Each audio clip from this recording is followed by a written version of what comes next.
spend a little bit of time talking about the Respect Life office at the diocese. And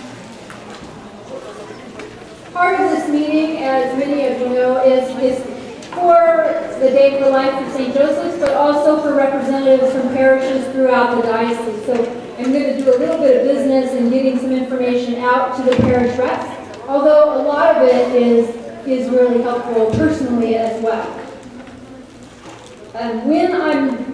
When I'm done and over on the side, I have a couple of handouts. I have a handout that has websites that I'm going to talk about. And I have a registration form if you want to sign up for our e-newsletter. There's something else over there, but there's information on the Rachel's Vineyard retreat. I'm going to talk for a little bit, then Kathleen Kavanaugh is going to come up and talk about the 40 Days for Life. And then Anna Zamora, with the Yes on 34 campaign, is going to come up and talk about the death penalty issue.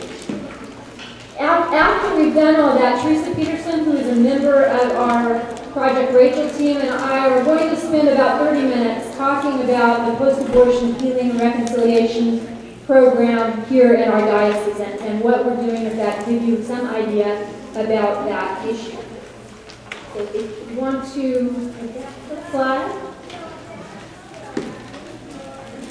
One of the major goals in my office over the last year has been to increase communication between the Diocesan Respect Life office and the parish reps. One of the ways that I've done that is to start sending out an e-newsletter, which many of the reps should have gotten. Again, there's a sign-up sheet. If you want this information, I would be happy to add you to the list. It right now has just the reps, so if you have a committee and you want to take that information back and disseminate it, that would be wonderful. Part of the program that I use gives me a report as to who's gotten it and who's opened it and who's looked at it. The good news is this report goes out to all the priests and deacons as well as the parish reps. And the good news is a lot of the priests and deacons are getting information, they're opening it, and they're clicking on the links. So one of the things that always comes up here is, what about our priests, what about our priests? The priests are interested and they're getting this information and in a way that when I send something in the mail, I don't think it actually ever ends up on their desk. They're actually opening this e-newsletter, so I'm really excited about that. Unfortunately, because I get this report, not all the reps are opening it. And so that's a little bit frustrating. So I'm going to spend the next couple of months, trying to identify why that is. I suspect with some reps, it's getting identified as spam. Even within the diocesan offices, sometimes that email, because it comes from Respect Life, because of the issues we're covering, sometimes gets delivered to the spam folder. So we're going to try to work that information out. But because of cost of mailing and the cost involved and the time, I'm now the only person in the Respect Life office. I'm alone. I don't have Nancy anymore. So the reality is this is going to be the mode of communication for a lot of things. So we need to work out the kinks, but it does give us some opportunities to communicate in a way that we haven't before. Can we go to the next slide? The diocesan website is another avenue, a way of getting information out. It lists information on all of the programs that are part of the Respect Life office. The Community of Caring, which is the outreach to pregnant and parenting teens. The list of natural family planning teachers in our diocese is also linked on here. So if you want to know the name and contact number of the teachers that are in our diocese, that information is there. That's one area that we can pray for more because we only have a few NFP teachers in our diocese, but we need to develop more of those. I was just talking to somebody a little while ago. It is quite an undertaking to learn to teach NFP because as you heard from Dr. Keegan and all the science that's involved, you have to learn a lot to take the responsibility of teaching a couple about their fertility. So it is a major undertaking, but it is a very rewarding ministry. And so if you're interested, you can get information. I'd be happy to direct you into the teacher training opportunities. There is a section on the website for the Walk for Life, and we're going to have some more information about that later. There's pictures from last year's Walk for Life. There's a checklist for parish reps on if you're organizing a bus and how you can do that. There's a section for parish representatives. I would like to develop that section more. I would like it to be more of an area for idea sharing. So if you as parish reps can send information and pictures about events that you're planning, about events that you've held, so that we can start to share information both here and in the e-newsletter about successes. What have you tried and what's worked? So that we can get ideas and what one parish did might work some in another parish, and we want to not be all reinventing the wheel and all trying to come up with ideas on our own. The more we can share ideas across parishes, the better. So that's a really good place to get that information. We need to start communicating better, and that is one of my goals. And so if it's an area that you're feeling called to, I really could use some help at getting the message out and how we communicate with the different reps. You want to advance this slide? This is the Parish Respect Life Month packet that is produced by the USCCB. It has been mailed, one copy of the packet has been mailed to every parish representative. The theme for this month is Faith Opens Our Eyes to Human Life in All Its Grandeur and Beauty.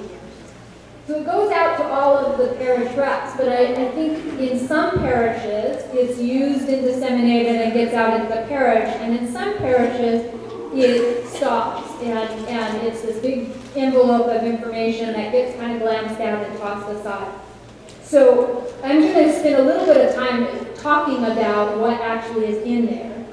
All of the information in this packet can be downloaded from the USCCB website. And that website is on the list of websites when with the handout. So you can go on and read the information, get the information for yourself, both as individuals and to share with those around you in your different parish ministries. You can advance the slides.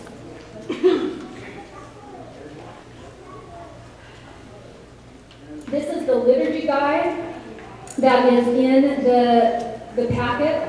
There are several liturgies already done in this guide that you could take to your liturgy committee, you could take to your pastor. It's all set. Your prayer groups could pick it up and actually do a prayer service.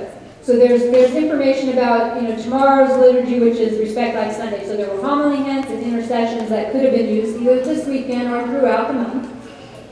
On January 22nd, the new Roman Missal designated January 22nd here in the United States as a day of prayer and penance for life. So there is a prayer service there, there's homily hints again and intercessions.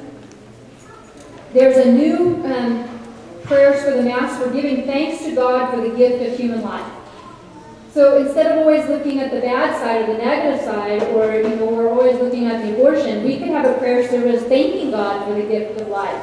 And the prayers that are in there, the collect for masses, there's an A and a B version, are beautiful prayers encompassing all of human life. And you could spend some time both personally as well as prayer groups or Respect Life groups reflecting and just unpacking what that prayer says. And so that's in there. There's also a new rite of blessing for the child in the womb.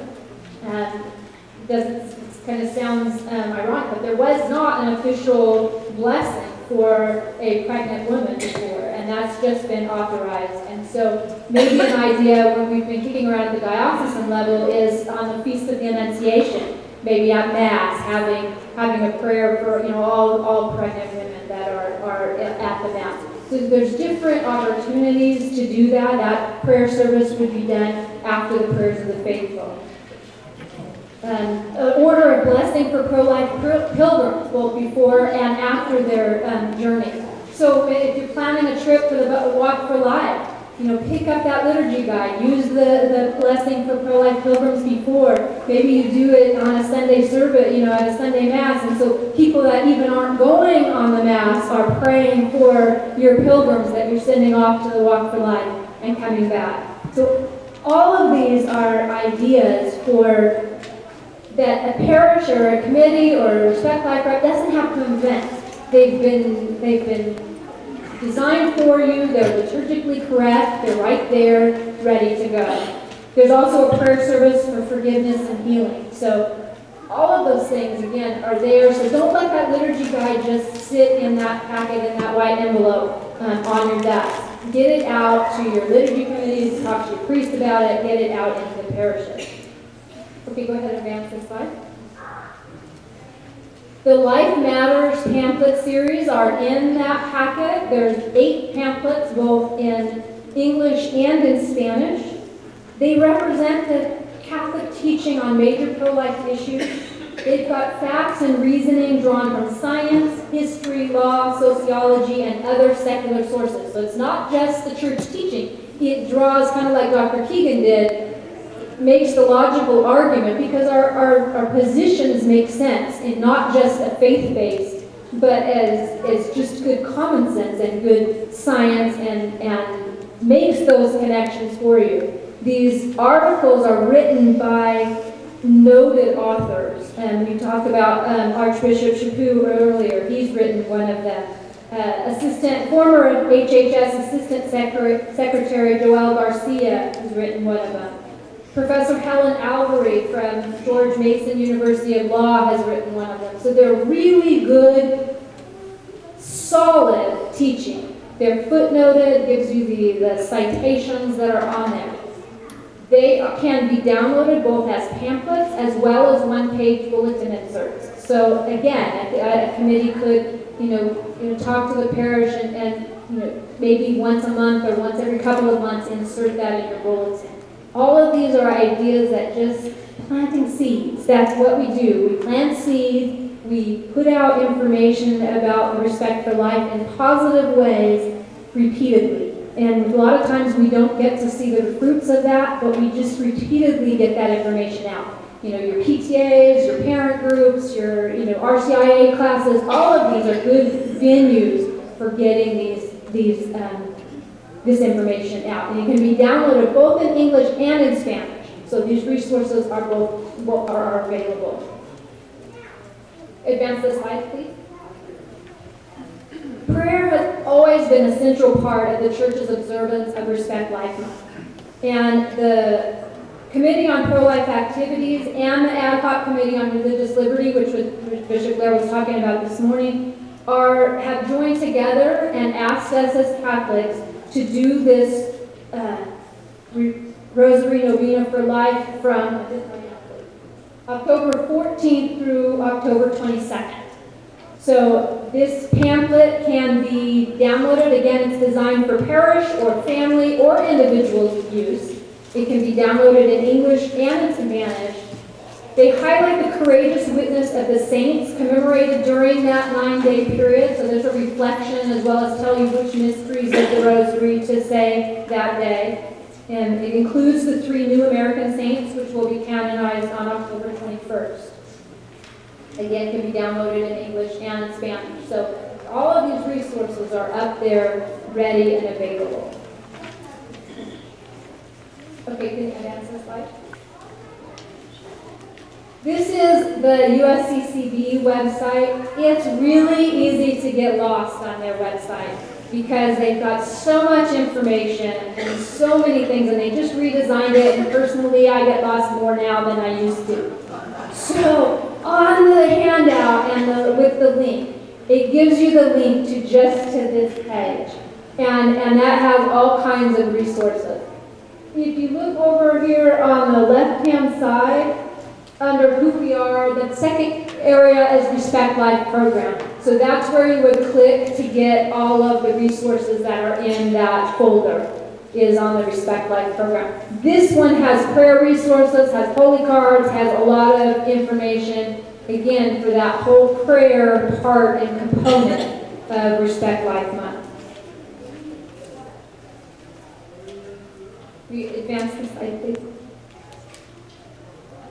Part of, Dr. Keegan talked about some of these issues from the scientific point of view.